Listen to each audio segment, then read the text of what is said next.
a weekly podcast exploring the messy and chaotic minds and lives of founders, innovators, and entrepreneurs. Every week, we talk to entrepreneurs from different industries at different company stages of all shapes and sizes. We hear the real, the raw, and unbiased founder stories and talk the good, the great, and the ugly of all parts of being a founder. It's why our mantra is where aha meets oh shit. We drop new episodes every Sunday. Founders can listen to us on a Sunday afternoon to get ready for the week ahead or on their drive time going into the office on a Monday morning. Pretty flexible like that. HelloCast is one of the many resources brought to you by Orange Whip. That is Orange Whip WIP for work in progress. Orange Whip is a multimedia company dedicated to serving founders and entrepreneurs in affiliate cities through hyperlocal media platforms that have been designed to inform, inspire, and create connections to help founders succeed. Orange Whip is an all-in-one content hub for founders with fresh and engaging stories, curated calendars, and local dynamic roadmaps to help the founder navigate their local entrepreneurial ecosystems. We've really done all the hard work for founders, so they only need to go to one trusted place in their market to get all the local information they need. My name is Jennifer Sutton. My friends and family call me JJ. I'm the founder of Orange Whip and will be your host today. And so excited to have Brad Weber. He's the founder and CEO of Inspiring Apps out of Colorado. Welcome to the chaos. Welcome to Hello Chaos. Nice to be here, Jennifer. Good to see you. Good to see you. So just start us out. Tell us about your entrepreneurial journey. Like, how did you get started in this crazy world? Sure. So after my MBA program, I took a not so entrepreneurial path and worked for Anderson Consulting for a few years, now known as Accenture, and decided that environment wasn't quite for me. So I left, branched out on my own, and was an independent software developer for about a dozen years. Oh, wow. And that started getting a little lonely, and I was interested in growing a team and working on bigger projects and tackling bigger challenges than I was able to do on my own. So I founded Inspiring Apps. That's 16 and a half years ago now. Wow. So you came in before a lot of the trends. I will stop short of calling myself a trendsetter, but yeah, maybe before. Trailblazer. There you go. But yeah, about 30 years in software development now. Whoa. So what's been the most rewarding aspect of starting your company and being a founder? So in the early days, it was really rewarding to solve problems, and the problems were technical problems and problems for smaller businesses that I was helping help them improve their efficiency and so forth. But now the rewarding part, honestly, the most rewarding part comes from working with my team. And we together get to work with a wide variety of clients in a wide variety of industries. So there's still plenty of fun to be had in solving the technical problems and addressing the business challenges. They're both larger now, but regardless of the type of project we're working on, it's really fun to collaborate with the team that I put together. Yeah. How big is your team now? We're about 25 to 30. Wow. Are they all in your vicinity? Or are they all over? They're about half in Colorado and the other half spread throughout the US. So our model has become more unique in our industry in that we don't outsource or offshore any of our work. So it's an entirely US-based team of designers, developers, project managers, QA, and so forth. And kind of all housed under the Inspiring Apps umbrella. That's right. So curious of what's been, or what, you're 16 years in doing this. What's been the biggest misconception people have about being an entrepreneur or a founder? And how would you debunk that myth? The biggest misconception, I suppose it's romanticized to some degree by things like Shark Tank. It's more challenging than I think people realize. I would also say that the highs are probably higher than people imagine, and the lows are probably lower than they imagine. It's that leads me to the next question. Like, because that's our tagline is where aha meets oh shit. Sometimes it's the oh shit moments that turn into the ahas, or vice versa. But they are. It's like the super highs are really high, and Yes. and the lows are poof. They are not fun. I think I've had to scrape myself off a pavement a time or two of just in the stress and just the weight. Right. So share with us a breakthrough moment or a decision that had a significant impact, like the aha moment in your journey.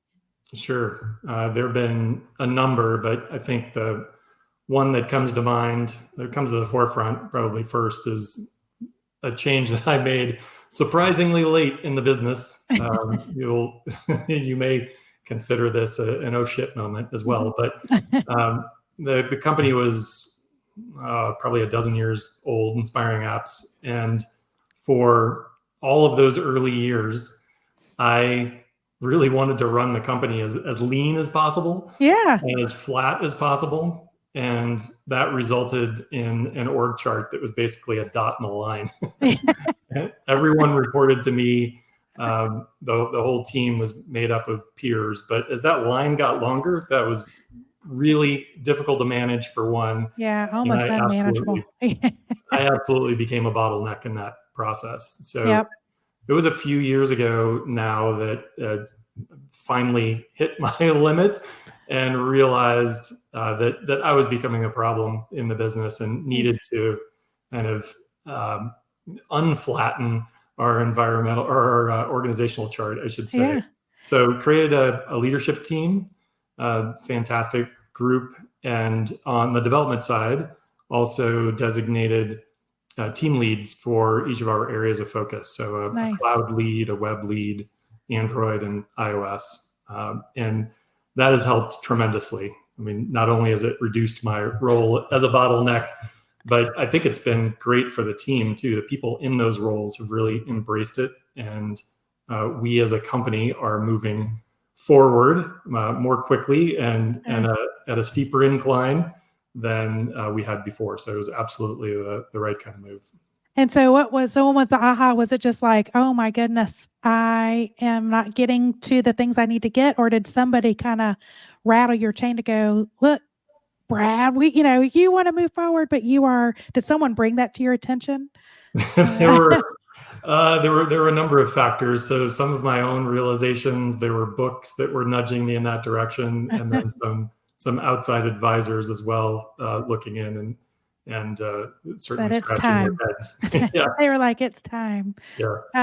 It's interesting. I just was talking to another founder this morning, and she asked, a really good question. I'm curious to see what your answer would be, but she was like, how do I know when I'm ready to expand my team, like to hire and expand to help with the management and the operations to run the company? She was like, how will I know that? And what role would be the first one that I would hire for to do that? What would, like, I gave a very, convoluted well, it depends answer. That sounds like the right answer. That's right. Because I think every company and situation is different, but I'm just curious, like for you, what was that? Was it just, hey, I've got the sea of people, let me promote within and create that structure, or did you hire some leadership to play oversight? The leadership team that I referenced previously are all veterans at Inspiring Apps. All four of us have been at the company for at least 10 years. So a lot of experience and seniority in that group. My remarks that I think that going from being a solo entrepreneur and an independent developer for so long, the most challenging thing for me was to go from 1 to 2. And then it was a little less challenging to get to 3 and 4, and it gets easier. So in response to the person who'd asked you the question, it's hard at the beginning, but I think being honest with yourself about what you bring to the table and maybe what you're lacking And hiring what you're lacking is probably going to give you the biggest bang for the buck in those early days, especially. That's kind of how I answered it. I said, you need to figure out what your strengths are. And if it's, you're better at business development and being the head and the visionary, and just like doing sales, and you can hire somebody that does kind of what your core competence, then hire that. Or like for me, because I also own a marketing company, and we just celebrated our 10-year. Mine was the opposite. Of like I needed to scale with some of the similar competencies of, but I was still doing kind of the new business. But I need some also to help with the project, the details. Someone that can come in behind me and make sure that we could keep everything up to date. Makes sense. The project management side of it. But everyone needs to kind of find out what their strengths are. And then, like you said, add to it whatever the gap you're missing. Right. All right. So what was the biggest then, oh shit moment in where you were like, was it the same thing, or did you have other, holy crap, what have I done?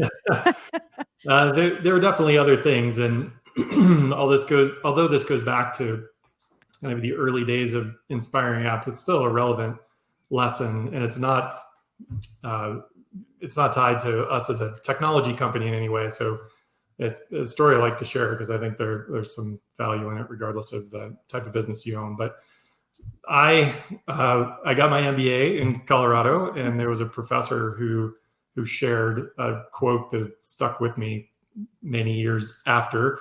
He said that all the risk in business comes from fixed costs. And so when I moved from working on my own to growing a team, that little nugget was still in the back of my mind. And so I thought, well, one of the biggest fixed costs I'm going to have are employees. Mm-hmm. And so I made the decision to grow a mostly contractor team. And we grew quickly because if you do the math on our founding, we started in the same year that the iPhone was introduced. Oh my goodness! So it was just good fortune, I suppose. And everybody wanted an app, and it was new for not only the consumers using the devices, but also we developers who were building for it. Right. There were some similarities. If you were a Mac developer, for instance, for years before that, it was an easier transition to the iPhone. But a lot of developers were just learning what they needed to be successful on the platform. So we brought in contractors to help us with our projects. And I was not in a place to manage a team that grew as quickly as we did. And we didn't have good processes in place. And those contractors had loads of opportunities. So anytime one of our projects got challenged, they were just like, okay. We're out. And so it left me with a real challenge growing any sort of culture, because there was a lot of turnover in the contractor team. We did not do a good job of delivering on time. The quality wasn't fantastic. It was a really difficult time in the company's history, for sure. And on top of that, I learned an important lesson. The pain was compounded by the fact that the financial structure that I set up was not well aligned between the income and the expense. So to sell projects, it was easier. Clients were happier to get a fixed bid on a project. The contractors were not up for that. So they were working in time and materials. Oh, Brad, you and I we could share so many woes. I feel like our paths, literally, you have just described the last 5 years of the marketing company, like of me battling. It's tough, right? Yeah. So what I learned was that the professor was not entirely right. Not all of the risks are in your fixed costs. A fixed cost model can work if your income is fixed, and a variable cost model can work if your income is variable and higher than your costs that you anticipate. That's right. But when they're mismatched, that led to a fair amount of chaos and financial loss for us at that time. So the solution for me was we had grown to like 30 contractors in the first couple years of the business. It was outrageous. Yeah. And so the solution was to scale back. We cut the team about in half and hired full-time employees to replace all of the contractors. And then we've just been gradually growing back since then. And it's a much more pleasant environment for me. I think it's a much more pleasant environment for our team. Yeah. And our clients are getting very high quality output from us now as well. That is, and so how long when you did that restructure, how long ago was that? It was over a decade now. Oh, okay. Given how old we are. So maybe in the 12 to 13 year time frame, right. something like that. But it's a lesson I will never forget. I have hope. I'm holding. No, I was like, we the last year or two, we're in that rebuilding phase because we went through something very similar. We grew really, really fast the first 5 years. And when I started out, it was the model of, I came from 2.5 decades of being on the agency side, working on big brands. And I had a lot of people that reported to me. I had like 50 or 60 people that I was managing. And when I started the company, I was like, I don't want to have employees. I don't want to deal with that. I'm not dealing with that. And yeah, we had, I think, year 3, we were managing anywhere from like 30 to 40 contractors. And that, cause I was like, I'm just going to do 1099s. Year 4, I think we were like 40 or 50, contract, but everything was, was very fragmented. It was very, specialized, but we were very similar. Of a lot of folks weren't, especially in certain roles like project management, account service, it was not a fixed cost. Creatives were a fixed, like I could get them to do a fixed cost. But some like the client facing roles, and it was like as our accountant was like, it's like a little pellet that they're being rewarded of. Let me call the client. I can drum up, but it was this little, like, I'm just tapping on it. I need to make more money this month. Boop, boop, boop. It's not in scope, but I'm servicing, or I just need to call a team meeting, boop, boop, boop. There goes the time. And it was this, the client only paid for us to do, like, we had estimated it for 50 hours. Why do we have 300 hours in this job? So yeah, we had to redefine a lot of, like, bring more control in, redefined all our processes. Right. Well, it sounded like also, I don't know if this was an issue for you, but it sounded like you had contractors in roles that were directly interfacing with your customers. So they were becoming the face of your brand as well. Correct. And that was big, as we realized, people were Team Jennifer, not Team Bright. And, and we were like, we need to change that.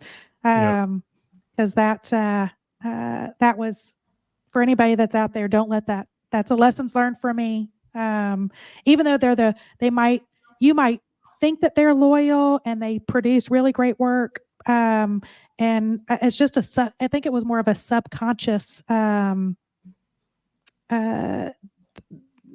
were there to serve kind of their boundaries, not what they could do to help. Like, they're meeting with a client, and the client's like, I need X, Y, and Z. And that contractor would go, who, very good at what they do, but they're like, I've got a dance recital. I really don't want to work more than like 35 hours this week, and so they would they would shield information from us. And it would be like months later, I would sit with a client and they were like, well, it's too bad you couldn't help us with that project, that you guys didn't have capacity. And I'm like, what? We weren't aware of that.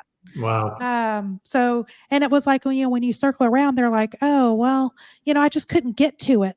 And it was like, well, why?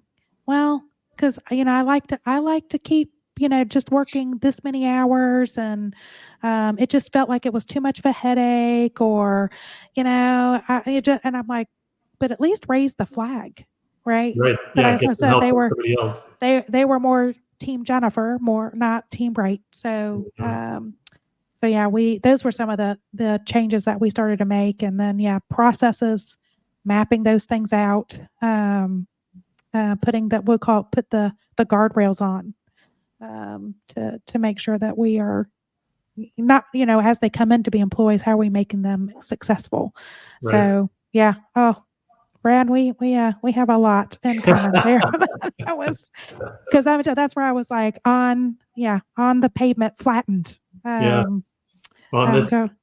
we're proving the hypothesis that there's value in this podcast for regardless of the type of business you have. That's right. We have followed remarkably parallel paths. So was there, other than kind of doing, when you started out, would you have done it differently? When you first started out, would you have gone straight to hiring employees if you could hit rewind? There are risks on that side as well. I try not to second guess. I'm pleased with where I am today, so I had to get through the bruises and the high points to get here. So I think trying to tweak one thing and suggesting that the outcome would have been better is tough in hindsight. Yeah.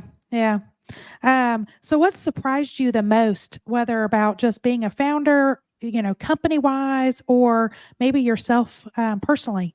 What surprised you the most? Oh, that is a good question. I feel like the experience is lonelier than I expected. Yeah. And I think I created an environment to maximize that loneliness, and the organizational structure that we talked about initially is much less so now. I get much more opportunity to collaborate with my leadership team, with our team leads. Really, frankly, the whole team feels much more cohesive now, and that's more pleasant. But in the early days, especially going through some of the things that we had talked about, to feel like you're going through it somewhat alone, trying to shield the team from those stresses is harder than I expected. Yeah. Well, and also, it's like you want to shield them, but also sometimes you just can't let them in, to some of those decisions. Or, we had a few weeks ago, we had somebody on the podcast, and they were like, somebody on their team would raise their hand, I want to be a lead. I want to be, promote me. And they're like, okay, well, sit into a couple of these meetings. And they came away, they're like, never mind. Like those were hard conversations. Like we're getting tough questions from a client. Yeah. And you're making decisions that are like, how are you making decisions? And they're like, well, sometimes you have to make the hard decisions, or sometimes you have to sit in really uncomfortable meetings, but that's just what you have to do. They were like, never mind, I don't want to be. I'll just keep doing my task role. That's so yeah, sometimes that isolation, people don't really get that exposure. Right. So, okay, you're in Boulder. So how was you said that you kind of felt alone. Was there a community there? Is there a good ecosystem of entrepreneurs where you are? There's. Did you tap into that? I did. And it's absolutely helpful. And we would have conversations much like you and I are now, but ultimately this podcast is going to end. We're going to go our separate ways. And then I will leave energized, but I still have that energy has to take me through, some of the challenges that I'm going to face without you around. Yeah.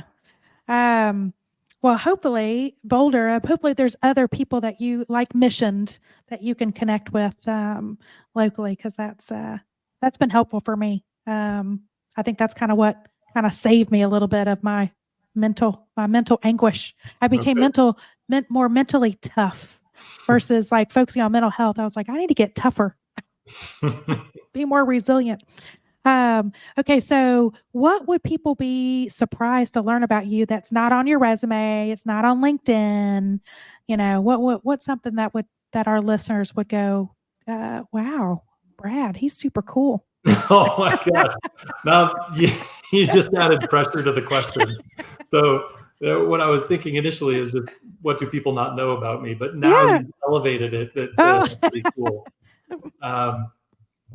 Something unusual that people don't think about, because it is just not something that people are exposed to other than every 4 years when the Olympics come around. But I play water polo. Oh, nice. Yeah. Have you always done that? Is that like when I've did you been get into that? swimming all my life, and I picked up water polo in high school, and then I played in college and have been active since then as well. There's, believe it or not, a very accomplished masters team here in Denver, and we Really? travel for tournaments and compete in the masters tournament every year. So that's exciting. Wow. Well, we'll have to look out for you. So the two things you would change about your business. So you said that you're trying to figure out your new differentiator of which Yes. I'm shocked. Actually, that was when you guys started out. It was we just finished projects.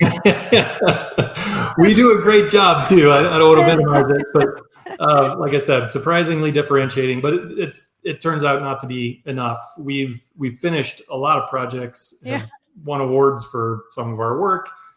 Really proud of the things that we produce. But what is frustrating for us and our clients ultimately as well is when we create something that seems to be fantastic and meet user needs, is not ultimately successful in the market. And we've found that more often than not, our clients come to us thinking that they know the customers that they're serving and that the ways that they need to be served with a digital product, for instance, because they've worked with them in another capacity for years. And so we build products or have built products historically based on their assumptions of what users want. And so we've made a concentrated effort to expand our services. We're much more involved upfront in product definition and market research and user interviews to be sure that the product that we're going to ultimately build is the right thing for those users. That's right. So that's a big change. I'm sure that you've experienced similar things in your marketing roles as well. Yeah, well, and so just give you a sense of my background, it's in research design and so that's one thing that when we launched Bright, it was really helping businesses not to make the assumptions or doing the hard, or if they're making assumptions that we're all agreeing, like this is, we've collectively made these assumptions so we don't get burned down the road of, well, or we can make the recommendation of like, this is a big knowledge gap. Like this is a really expensive assumption. Don't you think that we should do some research? Well, ask some questions, like go not just internally, but also let's do a customer journey to see, let's map that, their experience to go also with, digital product. Is an app the right way? Or should we do something that's a browser based, to kind of have those conversations? But a lot of it is, assumptions can be extremely, extremely dangerous. And in hindsight, it's surprising sometimes the amount of effort that goes into trying to guess what people want when it is so much easier just to contact them and ask them the question. Right. And it's not like, surveys, because I design those things all day long. I mean, you're talking about, look, this is, you can get a lot of information in 3 to 5 minutes in a quantitative sense. Qualitative, it's a 30-minute, conversation with, with people to get, and it's just like, take the time. You're talking about what? It might delay a project 2-3 weeks, maybe a month max, but the information you gain just saves so much time and money. Yeah, it's huge. And it's not something that's only an upfront task as well, but something that needs to be incorporated with each new release of the product that is put out.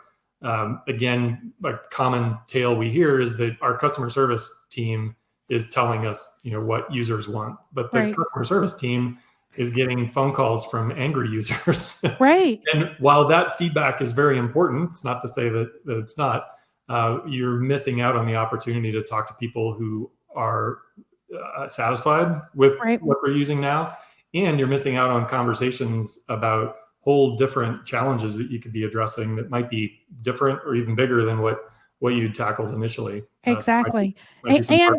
And to understand how you fit with the competitors, and not just the competitors that you think that they're looking at, but looking at it from just, we say, what is your audience that you're trying to serve? How are you empathizing with them? How Right. do you know? What are they looking at? What are they hearing? What do they have to do to get their job done? And it's interesting when you kind of get people to think outside versus they're thinking in their little silo task. We just did a workshop for a Fortune 500 company located here in South Carolina, and having their team in there, and they're like, "Well, this is what we know. This is what I think they do." And I'm like, "But you're looking at it from like how you sell to them, Right. not sitting in their seat, Right. and you're making the assumption that they're already doing business with you. Who's not doing business with you?" Exactly. And they were like, "Oh, I didn't even think of it that way." And I'm like, "Yeah, think of it as just you're sitting in, their shoes, you're empathizing with them, and they could the market is their oyster, right? Or their ocean of Right. like they can go anywhere to get their problem solved. How are you looking at it through their lens?" And too many times companies just, especially the smaller mid-sized companies, they jump in the lead, and it's like you're spending the money already. Let's make it a wise investment. Yes, I agree. Oh, go ahead.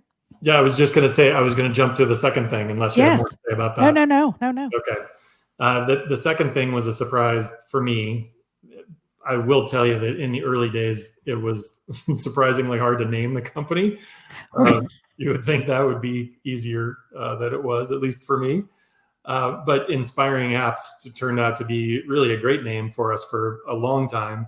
And only now, like in the last, let's say 6 months, we're hearing for the first time that it may not be inclusive enough of the things that we do that have for the first time gotten feedback that people still love the inspiring part of it, Yeah. but make assumptions based on the apps part that we only build mobile apps, for instance, whereas we're working on web projects and desktop and cloud services for backend projects. So we're just now wrapping our heads around what that means for us.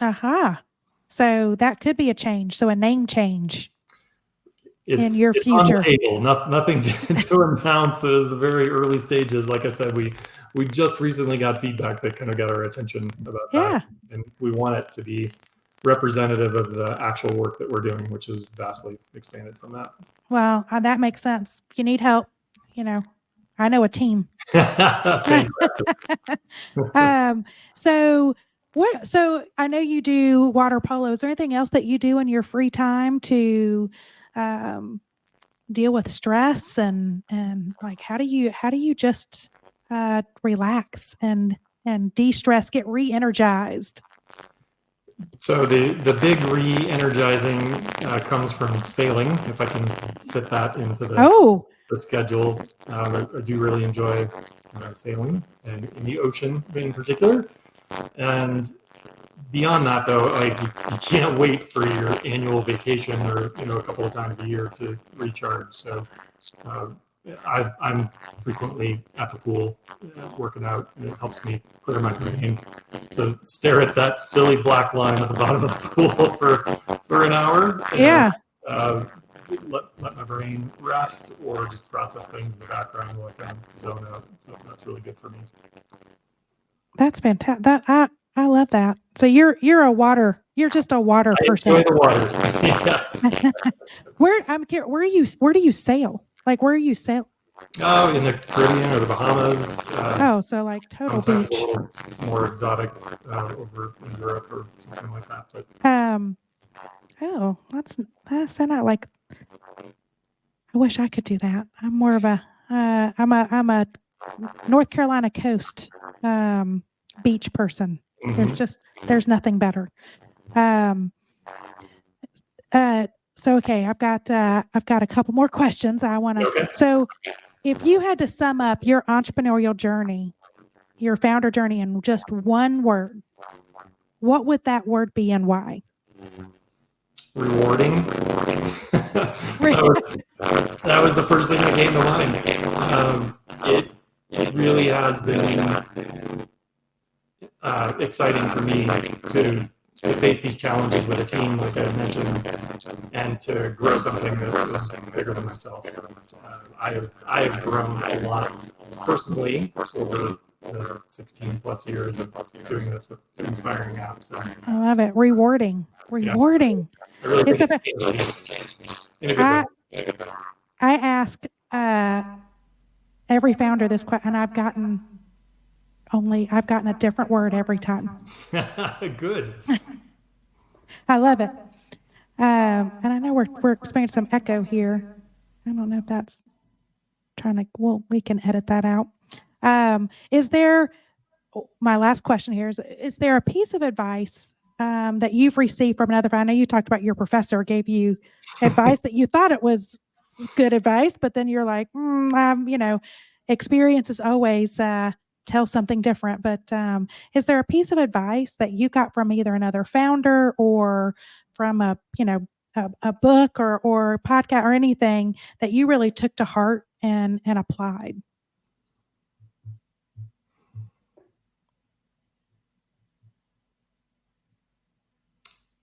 Wow, there's been a lot of learning and advising over the years. It's hard to pick one. I think, not a particular quote or a particular person, but just constant reinforcement that the team is the most important thing. If you bring the right people together, then together you can overcome challenges and reach really pretty incredible heights. Yeah. So focusing internally at least as much as you think about serving your customers, I think has served me well over the years. That was my aha through my journey of I've learned, especially over the last 5 years, we're really in the people business. Yeah. Not just people client wise, but really building your team of, I can't stress the attention you need to give to your team, right. And their experiences and helping you grow and coming alongside you, lifting everybody up together. Yeah. It is for everybody that's out there, people. People.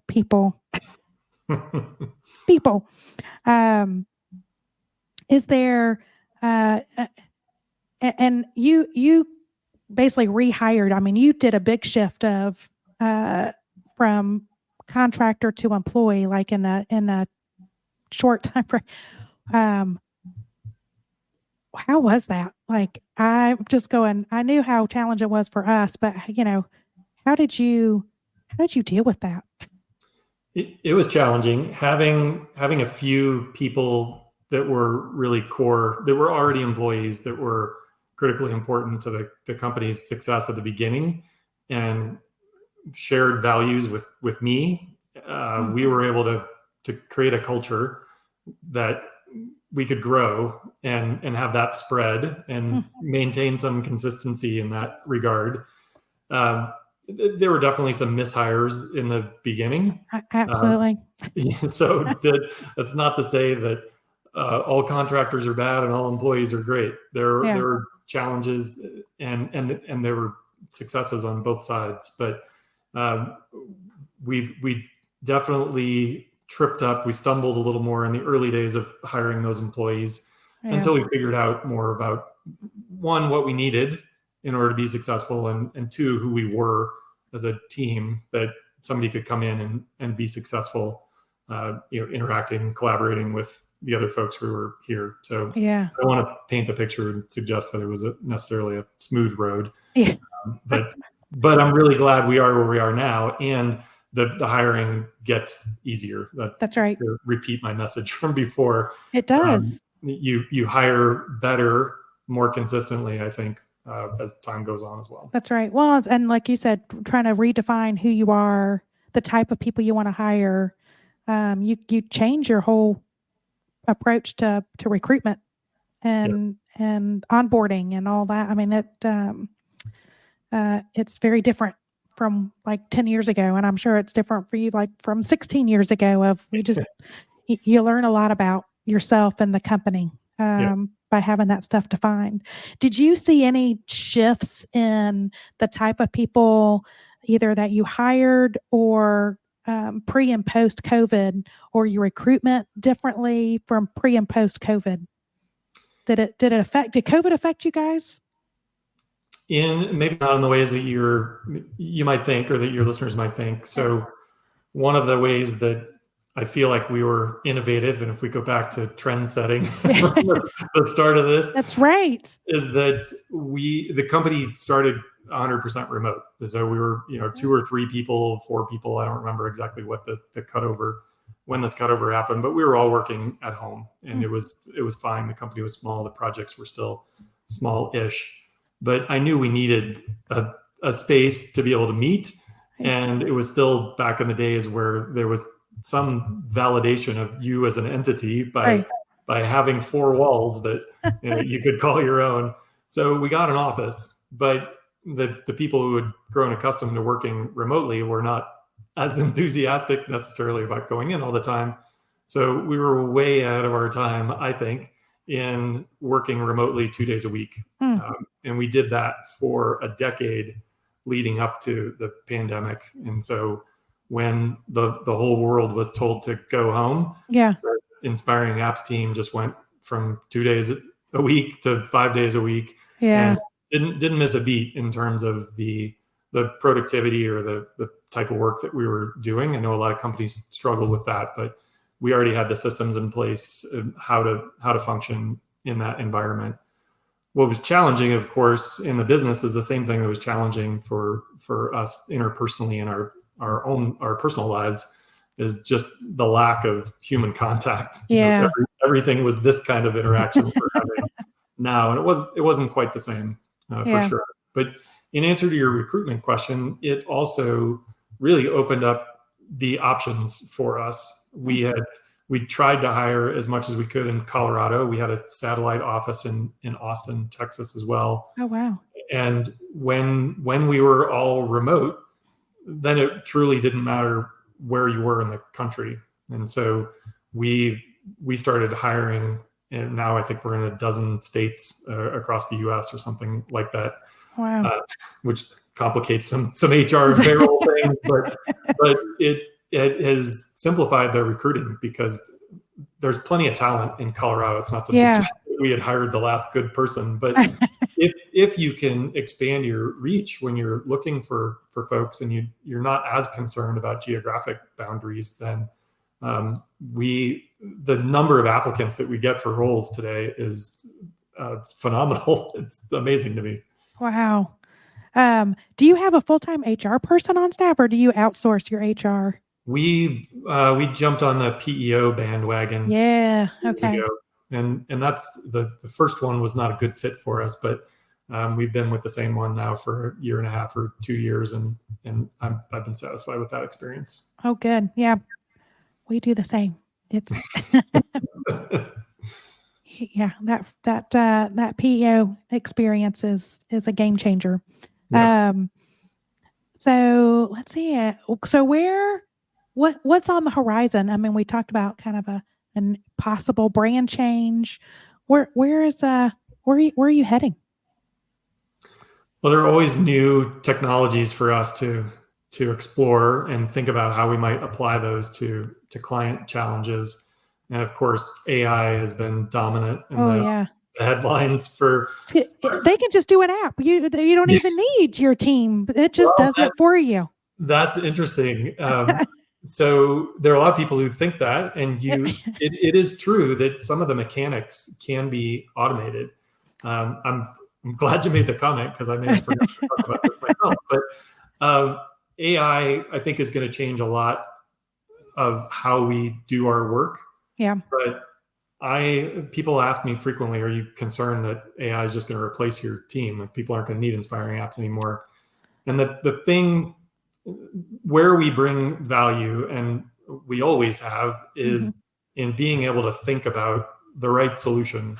And as I mentioned, we're putting even more emphasis on that now. Right. And interviewing users and aggregating their feedback, trying to find patterns in that, and knowing what to build is where most of the value is. Right. And if we get some help from tools to do the building faster, then great. We're going to be even more competitive in the space. Right. But I don't think anytime soon we're going to have AI deciding what the right product is for the market. Exactly. We feel this. People are like, oh, you're on the marketing agency's the creative side. AI is going to tell them like, we've used a lot of this. I think we tested something like 200 different AI tools, both in the creative space, the writing space, the video, cinematography, visual space, and then operations. Yeah. And yeah, I think AI is great as like an operational assistant for people, for like even creative teams, like a great copy, but it cannot replace the human creativity of concepting. Or like you said, it's like the strategy and the research design. Like I've tried some of that AI. It's not, it doesn't even, some of that stuff doesn't even help me. And I know how to design it. And it doesn't even like come close. So that we've said it, where humans will not be replaced is at the top, or after it comes out, and like who has to filter and do the oversight. And it's like, and is this the right thing? Is it the right message? Is it, the right tool and tactic and all that stuff that comes out? That has to be a human eye. All it does is just help the team who knows how to use it. It's like it's their assistant. Just like if there's an AI for app and programming, it's more of just an assistant to them. Right. Which, like you said, it just helps with can we get there faster? More operational excellence and competitive advantage of whether it's cost or time. But yeah, it is not replacing human the thinking. No, not yet. Well, even then, I don't even know if it would, as smart as it gets. I don't know. I think as humans, I think we sniff out the BS and the bullshit. Like we can, even if you use, that's what it's like when we know something's not working. Like we put stuff through some tools of like create a video for us or create a website. It feels so fake that when in branding and marketing, it actually repels customers. Yeah. Because nobody wants to work. Yeah, nobody wants to work with a disingenuine brand in a company. Right. So, yeah, I feel safe. Good. You should too. You should feel safe. Thank you. All right. So we're out of time. I can't believe it. Like we're even with all of our little tech glitches, which we'll edit out. But I'm always like, I love talking to you, Brad. This is great. We have a lot of synergies. I think our journey, unfortunately or fortunately, I think we have a lot of commonalities there. Where can people find more information about whether it's you, if they want to connect with you further, or with Inspiring Apps? How do you want people to connect with you? You can find me on LinkedIn and Inspiring Apps as well, for that matter. We're at Inspiring Apps, and the website probably has the best information, best place to start, inspiringapps.com. Perfect. And we will tag this in the podcast. And just to remind everybody, the podcast episode will be published this coming Sunday and available on all podcast platforms. Thank Brad for being on our show today. It was great. A lot of good advice. So like, share, comment, help us grow up and build a more connected community. HelloCast is one of the many resources brought to you by Orange Whip. That's Orange Whip, WIP, for work in progress. We are a multimedia company dedicated to serving founders and entrepreneurs in affiliate cities. We are 100% free and are in 3 South Carolina cities today, but looking to expand to a city near you. Every market needs to have an Orange Whip. We are a one-stop content hub just for founders and doing all the hard work. Curated calendars, local dynamic roadmaps, fun and engaging stories, really informative stories, resource spotlights to understand the organizations that are literally in your backyard to help you succeed. If you'd like to be a guest on our podcast or support us, send an email to hello@orangewhip.com. Y'all, thank you for tuning in to Hello Chaos. It's where AHA meets oh shit. I am your host, Jennifer Sutton. JJ, we will see you again next week.